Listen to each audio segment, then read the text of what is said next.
আল্লাহ পাক বলছেন ইন্নামাল মুমিনুনা আল্লাযীনা ইযা যুকিরাল্লাহ ওয়াজিলাত কুলুবুহুম ওয়া ইযা তুলিয়াত আলাইহিম আয়াতুহু যাদাতুহুম ঈমানা ওয়া আলা রাব্বিহিম ইয়াতাওয়াক্কালুন।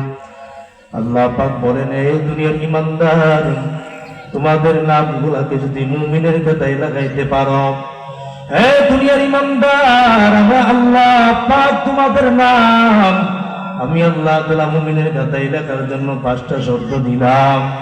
এই 5টা শর্ত তোমরা যদি দুনিয়াতে পূরণ করতে পারো, আমি আল্লাহ তাআলা তোমাদেরকে দুনিয়াতে মুমিনের সার্টিফিকেট দিয়ে দিব। আমি আল্লাহ মরণের পর তোমাদের জন্য জান্নাত আমি আল্লাহ তাআলা রেখে দিলাম। 1 নম্বর গুণ আল্লাহ তাআলা বলছেন, দুনিয়ার ঈমানদার মুমিন না হইয়া দুনিয়া থেকে বিদায় হয় না। মুমিন একজন ঈমানদারের বড় দাম, একজন ঈমানদারের বড় দাম। আল্লাহর পয়গম্বর বলে, দুনিয়ার উম্মত একজন ঈমানদার যদি সামান্য ঈমান নিয়া দুনিয়া থেকে বিদায় হইতে পারে, আমি আল্লাহ রাব্বুল আলামিন তার জন্য 10 দুনিয়া সমান জান্নাত দিয়ে দিলাম। জোরে বল সুবহানাল্লাহ। একজন কাফের জান্নাতে যাইবে না। আল্লাহ পাক বলেন, লা ইয়াদখুলুনাল জান্নাতা হাত্তা ইয়ারিজাল জামালু ফি সামিল ফিয়াত।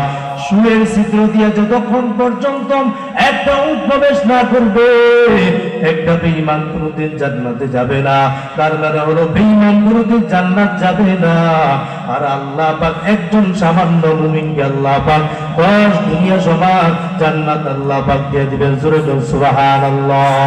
আল্লাহ পাক বলেন, দুনিয়ার ঈমানদার, ও আমার দুনিয়ার মালিক মানুষেরা, তোমরা যদি ঈমান নিয়ে কবরে যাইতে যাও, 5টা গুণ অর্জন করা লাগবে।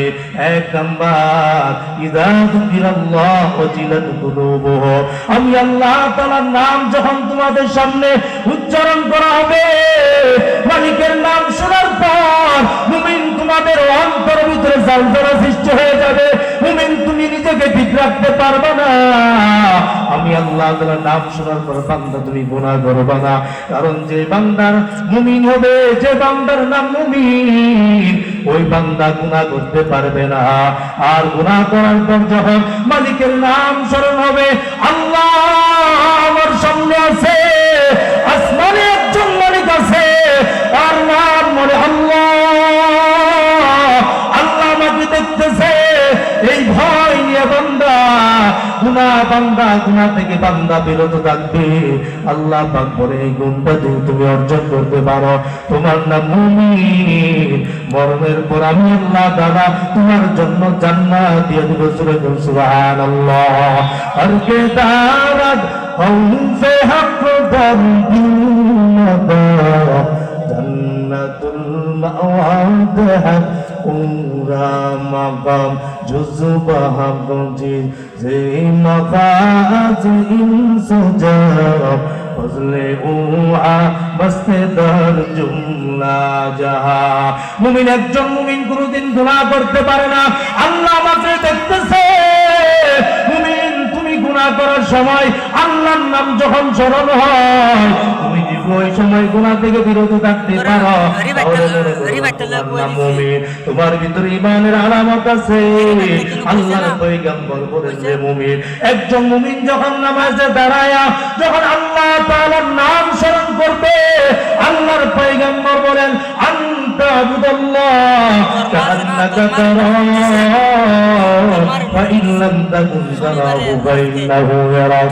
মুমিন এমন ভাবে তুমি নামাজে দাঁড়ায় যাও যেন তুমি আল্লাহকে দেখতে পাইতেছ। এতে কি মনে করবে আমার আল্লাহ আমার সামনে হাজির, জান্নাত আমার সামনে, জাহান্নাম আমার ডান দিকে, জাহান্নাম আমার বাম দিকে, জান্নাত আমার ডান দিকে। আল্লাহ আমাকে দেখতেছে, আমার পিছনে। এই কথা মনে করে বান্দা গুনাহ করবে না। আল্লাহর পয়গম্বর বলেন, ও মুমিন, রাত্রে বেলায় তুমি ঘুমিয়ে গেছো, ঘুমিয়ে সামনে কত তুমি সিনেমা নাটক দেখতেছ, রাতের বেলায় মোবাইলের ভিতরে কত কত নাচ গান তুমি দেখতেছ।